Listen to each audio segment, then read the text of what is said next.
Hello guys, अस्सलाम वालेकुम। I hope कैसे आप लोग, उम्मीद करता हूँ खैरियत से होंगे। This is Muntazir. तो आप देख रहे हैं बेगरज़ ऑफिशियल। तो आज हम देखने वाले हैं हज़रत अली और जिन्नात की जंग। यानी हुज़ूर सल्लल्लाहु तआला अलैहि वसल्लम जब एक जंग से वापस आ रहे थे तो उन्हें रास्ते में एक बंजर जगह नज़र आई जहाँ दूर दूर तक इंसान नज़र नहीं आ रहा था और रेत ही रेत था। तो उसके बाजू में एक कुआँ था। तो उस कुएँ के अंदर हज़रत अली का सामना हुआ जिन्नातों से जंग हुई। फिर वह जिन्नात बाद में इस्लाम कबूल किया और उनमें से एक को लीडर बनाया जिनका नाम था ज़फ़र, यानी ज़फ़र जिन्नात, जो हज़रत हुसैन की मदद के लिए पहुँचे थे करबला शरीफ। तो ये पूरा वाक़या क्या है तो हमको इस वीडियो में देखने के लिए मिलेगा। तो वीडियो शुरू करते हैं, फिर इनके बारे में बाद में बात करेंगे।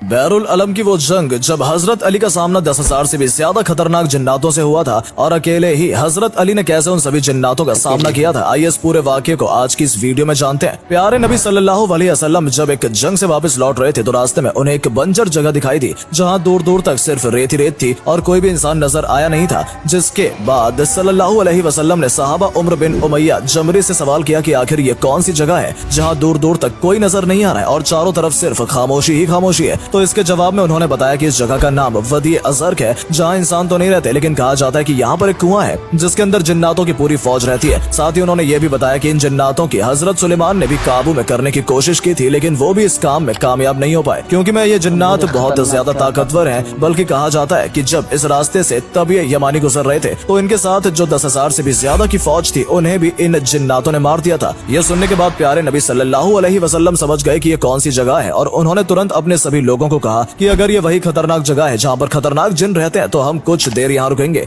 और इतना ही नहीं, नबी ने अपने एक सहाबा को कहा कि तुम 10 लोगों के साथ उस कुएं की तरफ जाओगे और वहाँ से पानी निकाल कर लाओगे। अब क्योंकि सल्लल्लाहु अलैहि वसल्लम का हुक्म था तो इसे कोई भी इनकार नहीं कर सकता था, इसलिए 10 लोग कुएं के पास पहुंचे और उन्होंने जैसे बाल्टी कुएं के अंदर डाली तो उस कुएं में से एक जिन बाहर निकला और उसने इतनी तेज से चिल्लाना और आवाज करना शुरू किया कि चारों तरफ आग लगनी शुरू हो गई और जमीन भी थरथराने लगी। यह देखने के बाद सभी सहाबा थोड़े सहमे थे और उनमें से एक सहाबा शहीद भी हो गए। इसके बाद जिब्राइल अलैहिस्सलाम नाजिल हुए और उन्होंने प्यारे नबी सल्लल्लाहु अलैहि वसल्लम से कहा कि उन जिन्नातों से मुकाबला कर पाना कोई आसान काम नहीं है, इसलिए आप अली इब्न तालिब को उस कुएं के पास भेजिए क्योंकि वही है जो इन खतरनाक जिन्नातों का मुकाबला कर सकते हैं। ये सुनने के बाद प्यारे नबी सल्लल्लाहु अलैहि वसल्लम ने हजरत अली को उस कुएं के पास भेजा और साथ ही अल्लाह से दुआ मांगनी शुरू कर दी कि अल्लाह, जैसे तुमने हर बार हजरत अली को हर मुसीबत के वक्त में कामयाबी दी है, इस बार भी उन्हें कामयाबी अता फरमाए। जब हजरत अली जैसे उस कुएं के पास पहुंचे तो फिर से वही जिन इस कुएं से बाहर निकला और तेज चिल्लाने लगा, जिसकी वजह से एक बार फिर चारों तरफ आग लगनी शुरू हो गई और जमीन थरथराने लगी। लेकिन हजरत अली ये सब देखकर बिल्कुल भी नहीं डरे और उन्होंने जिनसे कहा कि मैं अली इब्न तालिब हूँ। यह सुनने के बाद जिन ने हजरत अली के ऊपर जोरदार हमला किया, लेकिन हजरत अली बहादुर थे ही। इसके अलावा उनकी बहादुरी को और भी ज्यादा जो चीज बढ़ाती थी वो थी उनकी तलवार, जिसे जुल्फिकार के नाम से जाना जाता है। जिन ने जैसे ही उनके ऊपर हमला किया, हजरत अली ने अपनी तलवार से उस हमले का मुंह तोड़ जवाब दिया और जिन के 2 टुकड़े कर दिए। अब यह देखकर बाकी के सभी जिन बहुत ज्यादा गुस्से में आ गए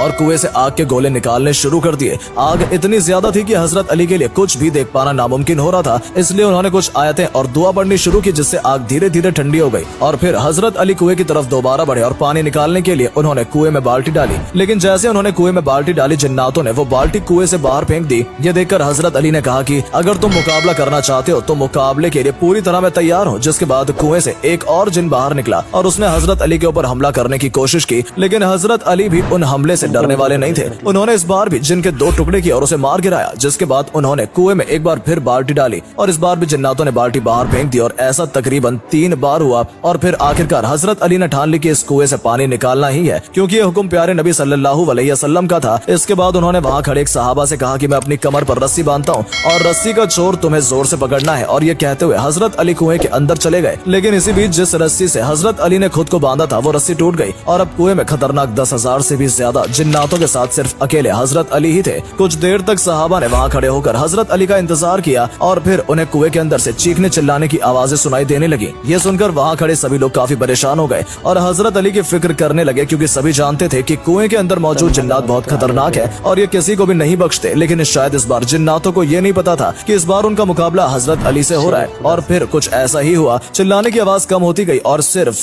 कुएं से एक आवाज गूंजने लगी कि या अली रहम करो और हमें बख्श दो। जिसके जवाब में हजरत अली कह रहे थे कि अगर तुम रहम चाहते हो तो कलमा पढ़ लो और इस्लाम कबूल कर लो। इसके बाद वहाँ मौजूद तकरीबन 10,000 से भी ज्यादा जिन्नातों का कत्ल अकेले हजरत अली ने कर दिया और जो बचे हुए जिन्नात थे उन्होंने इस्लाम कबूल कर लिया। इसके बाद कुएं में एक रस्सी डाली गई और उस रस्सी के जरिए हजरत अली ऊपर आए। दोस्तों, कुएं में मौजूद उन जिन्नातों में से एक जिन्नात जिसका नाम अर्गवान साहिब था, उसे उन सभी जिन्नातों का सरदार बना दिया गया और उसका नाम बदलकर जाफर कर दिया गया। और अल्लाह की शान देखिए, जो जिन्नात पहले ईमान से भटका हुआ था वही जिन्नात जब इमाम हुसैन करबला में लड़ाई लड़ रहे थे तो उनकी मदद के लिए वहाँ गया था। दरअसल जब हजरत अली ने जाफर जिन्नात को कलमा पढ़ाकर मुसलमान बनाया था और वहाँ मौजूद सभी जिन्नात का सरदार बना दिया था तो वो इस बात से काफी खुश हुआ था। लेकिन तभी उसे खबर मिली कि करबला के मैदान में हजरत अली के प्यारे बेटे इमाम हुसैन को दुश्मनों ने चारों तरफ से घेर लिया है। और जैसे उसे ये खबर सुनी वो तुरंत करबला के लिए रवाना हो गया ताकि वो इमाम हुसैन की मदद कर सके। लेकिन जैसे वो करबला के मैदान में पहुंचा, उसकी मुलाकात इमाम हुसैन से हुई तो उन्होंने जाफर जिन की मदद लेने से साफ इनकार कर दिया और उन्होंने कहा कि मैं अपने करीबी लोगों को शहीद होते हुए देख चुका हूँ और मुझे ये समझ में आ गया कि मुझे अपने नाना सल्लल्लाहु अलैहि वसल्लम के दीन के लिए ये कुर्बानी देनी होगी। जिसके बाद जाफर जिन वहां से चला गया क्योंकि वो मदद तो करना चाहता था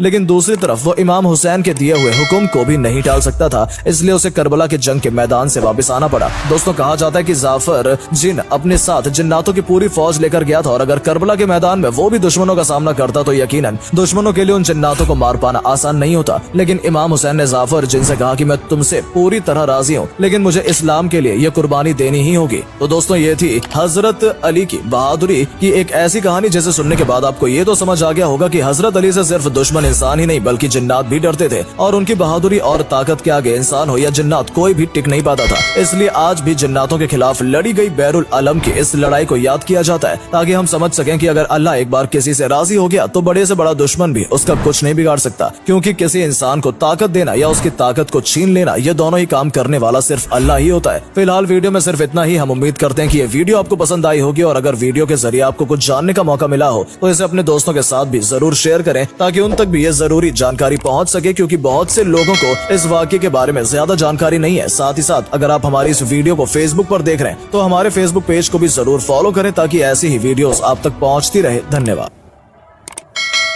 हाँ, तो गाइस, ये था पूरा वाक़या हज़रत अली और जिन्नात के बारे में जो हज़रत इमाम हुसैन की मदद के लिए पहुँचे थे करबला शरीफ।